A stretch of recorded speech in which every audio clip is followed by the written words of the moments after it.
After speaking to my mum about our family connections to the war, she told me that I had a great great granddad Priestley who worked on hospital ships during the war, and he was an orderly. So he was the attendant responsible for all the non-medical care of the patients.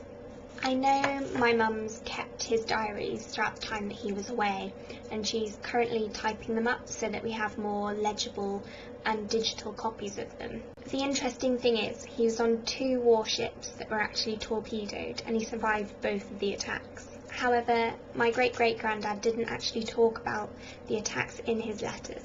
Here is an image of the Warilda ship that he was on that was actually torpedoed.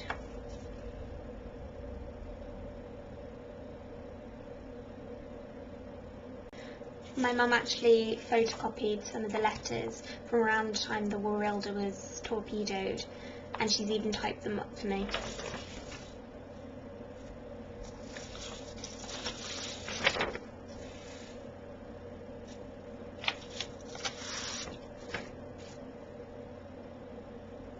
Because my granddad didn't talk about what happened on the ship at the time, my mum's actually written down what he'd said to family members about what happened. Dear Emily, Grandad said that the badly wounded were positioned on deck as they were too bad to be taken below, so those that went below were very likely to survive their injuries. Sadly, those below were the ones that perished, and the very badly wounded were saved in the lifeboats, only to die soon after because of their wounds. These are some diary entries leading up to when the Warilda was actually torpedoed.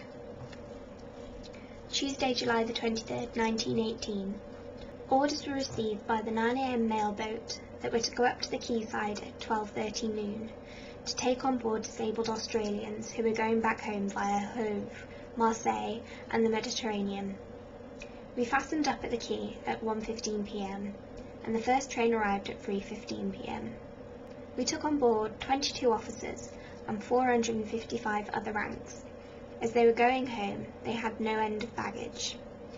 This was my first trip on my new job, and I was in charge of all the baggage. It gave me a good breaking in. However, after tea, I was able to give Ernie a hand in the office. We sailed down to Southampton water at 6:45 p.m, and as one walked on deck, he could not have had a worse picture of the awful results of the war. The majority of the patients had either one leg or both of them amputated. One patient was going on deck on his knees, both of his feet having been taken off.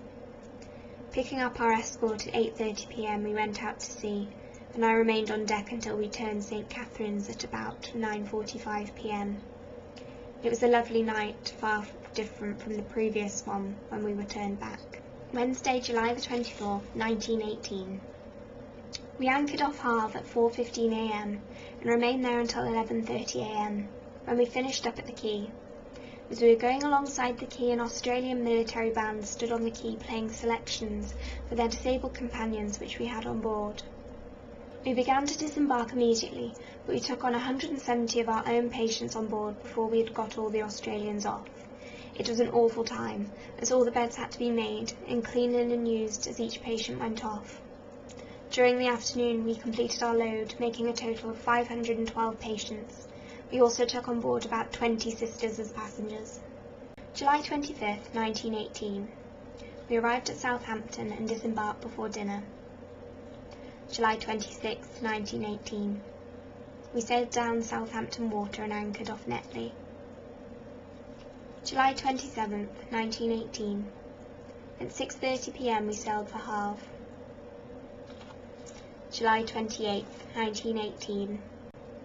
We arrived off Havre in the early morning, moving to the quayside to load up at noon. In the afternoon we took on board 540 patients and also about 6 sisters as passengers. At 10:15 p.m. we sailed for Southampton. July 29th, 1918. We arrived at Southampton and disembarked before dinner. July 30th and July 31st, 1918. Lying in Southampton water. Thursday, August the 1st, 1918. At about 3 p.m. we took on board 13 WAACs who were returning to France from leave. We sailed to Portsmouth at 3:15 p.m, and shortly after 4 p.m. we had gun practice and fired 5 rounds. We anchored in St Helens Bay at about 5 p.m. and remained there until 8:30 p.m. when we sailed for France. August the 2nd, 1918. We arrived off Havre in the early morning and went to the quayside about 8 a.m. when the WAACs went ashore.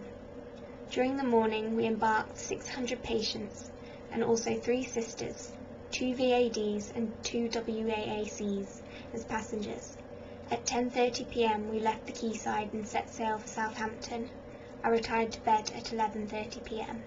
The Warilda, the ship that my great-great granddad was on, was torpedoed on the 3rd of August around 1:25 a.m. However, my mum managed to do some research and find out what actually happened on the ship. My mum found a letter from a Daisy Dobbs, who also worked on the Warilda at the time.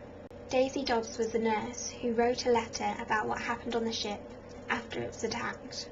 It is an incredibly moving letter and utterly horrific. I can't imagine what it would have been like. Below is a video of me reading out Daisy Dobbs' letter.